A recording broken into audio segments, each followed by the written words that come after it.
ചിലന്തികൾ വല കെട്ടുന്നത് നമ്മൾ കണ്ടിട്ടുണ്ട്. നമ്മുടെ മുറികളിലും വീടുകളിലുമൊക്കെ ചിലന്തി വലകൾ കാണാറുണ്ട്. നാം എത്രയേറെ ചിലന്തി വലകൾ തൂത്ത് കളഞ്ഞാലും ചിലന്തിയെ കൊല്ലുന്നില്ലെങ്കിൽ അത് വീണ്ടും അവിടെ വല കെട്ടും. നമ്മൾ തൂത്ത് മാറി ഏതാനും നിമിഷങ്ങൾക്കുള്ളിൽ വീണ്ടും അവിടെ വല കാണുമ്പോൾ നാം അത്ഭുതപ്പെടാറുണ്ട്. അതിൻ്റെ പ്രധാനപ്പെട്ട കാരണം നാം ചിലന്തിയെ കൊന്നില്ല എന്നുള്ളതാണ്.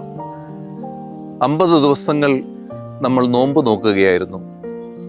നമ്മുടെ തിന്മയുടെ ഉറവിടങ്ങളെ കണ്ടെത്തി അതിനെ പൂർണ്ണമായും ഉന്മൂലനം ചെയ്യുകയായിരുന്നു നമ്മുടെ ലക്ഷ്യം.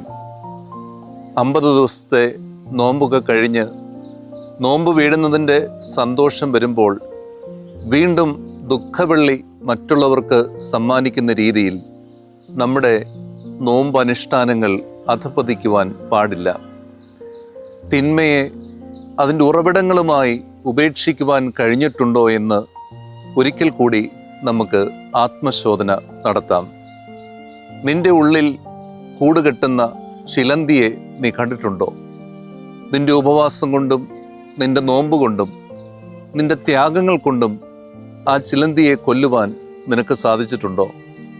ഇനി ഏതാനും ദിവസങ്ങൾ കൂടിയാണ് ബാക്കി നിൽക്കുന്നത്. ആ ചിലന്തിയെ സർവശക്തി ഉപയോഗിച്ച് നിന്റെ ഉള്ളിൽ നിന്ന് ഉന്മൂലനം ചെയ്യുക. സ്വതന്ത്രനായി ഈ നോമ്പിൻ്റെ സമാപനത്തിൽ ഉയർപ്പിൻ്റെ സന്തോഷത്തിലേക്ക് പ്രവേശിക്കുക.